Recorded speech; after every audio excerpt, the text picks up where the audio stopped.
Formal nang isinumite ngayong araw ni the Department of Public Works and Highway Secretary Vince Dizon at Commission on Audit Chairperson Gamaliel Cordoba ang fraud audit report kaugnay ng 5 maanumalyang flood control projects sa Region 3 sa Office of the Ombudsman.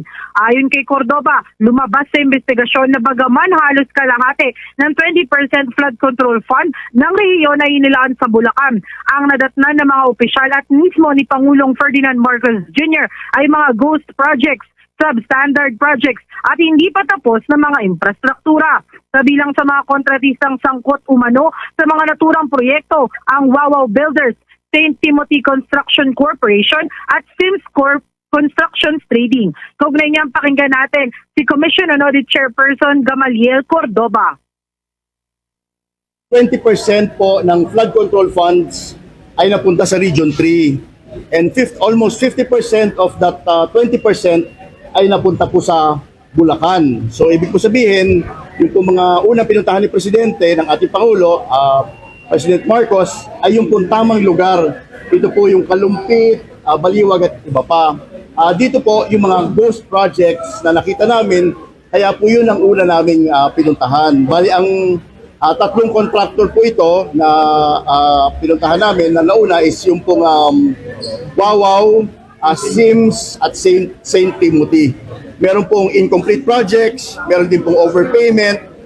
Yun naman pong sa Sims, totally wala po. Yun kaya po based po sa instructions sa ating Pangulo, ay nakipagtulungan po tayo sa DPWH to get the documents at pinuntahan po namin physically to check and mukhang tama po ito.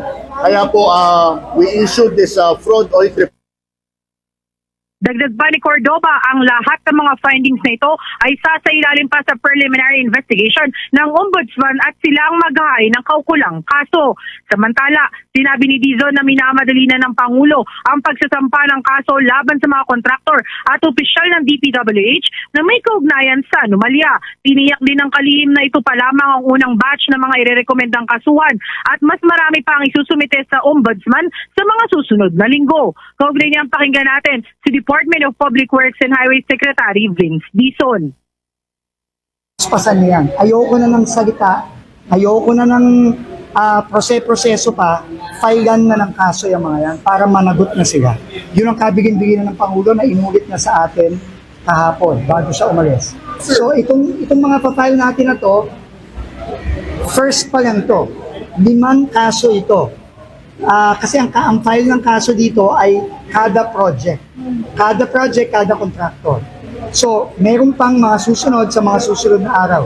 Siguro baka mga ilang linggo kaming nandito halos araw-araw nagpa-file ng kaso.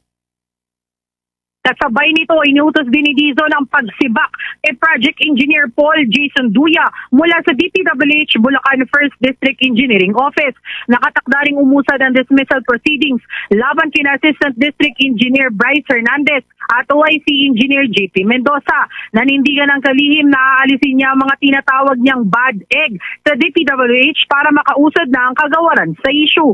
Samantala, inihayag ni Dizon na pinabulaanan mismo ni Yusik Maria Catalina Cabral sa kanya ang mga alegasyon ni Senator Ping Lacson hinggil sa umano'y pagtawag niya sa senador para sa budget insertions.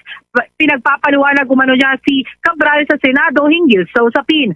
Bagaman kabilang si Cabral sa mga nagsumite na ng courtesy resignation, hindi pa ito tinatanggap ni Dizon dahil wala pa niya itong kapalit.